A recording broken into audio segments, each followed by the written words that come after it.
ஜெய் ஸ்ரீ ஆஹோஷ பிரத்யங்கரா தேவி துணை திருவெண்காடு வடக்கு மடவிலகத்தில் எழுந்தருளி அருள்பொழித்துக் கொண்டிருக்கும் ஸ்ரீ ஆஹோஷ பிரத்யங்கரா பீடத்திலிருந்து பிரத்யங்கரா உபாசகி அபராஜிதா.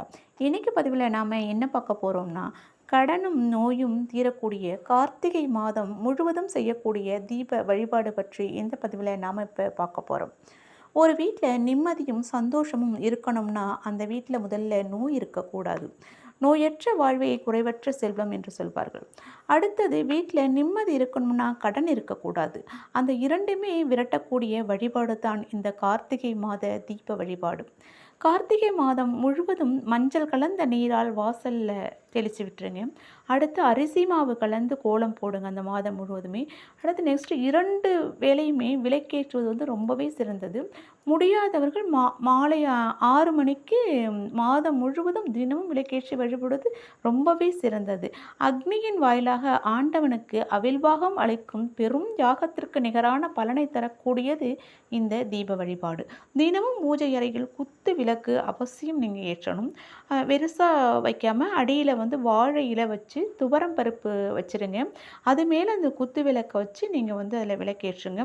அதில் எண்ணெயெல்லாம் ஊற்றி பூக்கள்லாம் போட்டு அலங்காரம் பண்ணி நீங்கள் என்ன பண்ணணும் அப்படின்னாக்கா, அந்த குத்து விளக்கில் கொஞ்சமாக பச்சை கற்பூரமும் இந்த விரலி மஞ்சள் இருக்குல்ல, சாதா மஞ்சத்தூள் கிடையாது, விரலி மஞ்சள் அதை வாங்கி நீங்கள் இடித்து நல்லா பொடி பண்ணி வச்சுக்கோங்க. அதுவும் இந்த பச்சை கற்பூரமே கலந்து ஒரு சின்னதாக ஒரு பட்டாணி சைஸ் அந்த அளவுக்கு ஒரு உருண்டை மாதிரி வச்சு அதை அந்த எரியிற விளக்குக்குள்ளே நீங்கள் போட்டுருங்க. இது எப்பயுமே குத்து விளக்கு ஏற்றுறப்ப ஒவ்வொரு நாளும் இதை பண்ணுங்கள். சப்போஸ் உங்ககிட்ட குத்து விளக்கு இல்லை அப்படின்னா பரவாயில்ல, 5 தீபம் இருக்கிற மாதிரி 5 தீபத்தை நீங்கள் ஏற்றிடுங்க.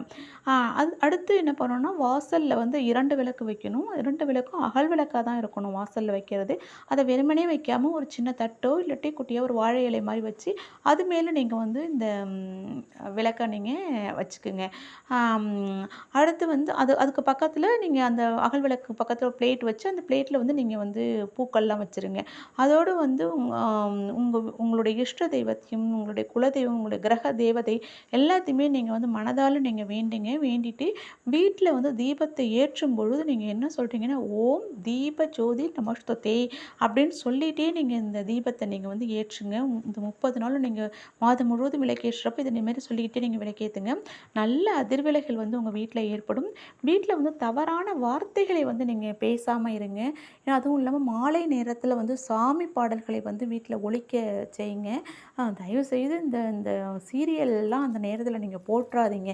ஏன்னா அதில் வாயை திறந்தாலே இந்த சீரியலில் ஒரே அபசகுணமாக பேசுகிறாங்க.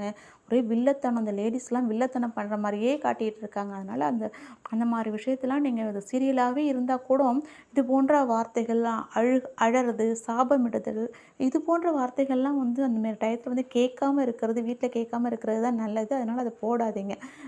இது மாதிரி நீங்கள் கடைபிடுங்க.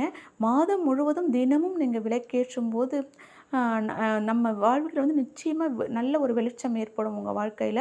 நீங்கள் மாதம் முழுவதும் இப்படி விளக்கேற்றி பாருங்களேன். வீட்டில் இருக்கக்கூடிய பீடை ஒழிஞ்சு பாசிட்டிவ் எனர்ஜி வரும். ஏன்னா நான் அந்த மஞ்சளும் அந்த பச்சை கற்பூரமும் இடித்து போட சொல்லியிருக்கேன் இல்லையா, அது என்னவோ நல்ல ஓங்காரமான சக்திகளை உங்களுக்கு இழுத்து வரும். அப்போ வீட்டில் இருக்கக்கூடிய நோய்கள், கடன் இதெல்லாம் தீர்றதுக்கான வழி ஏற்படும். செய்து பயன்பெறுங்கள். ஜெய் ஸ்ரீ ஆகாஷ பிரத்யங்கரா தேவி துணை. நன்றி, வணக்கம்.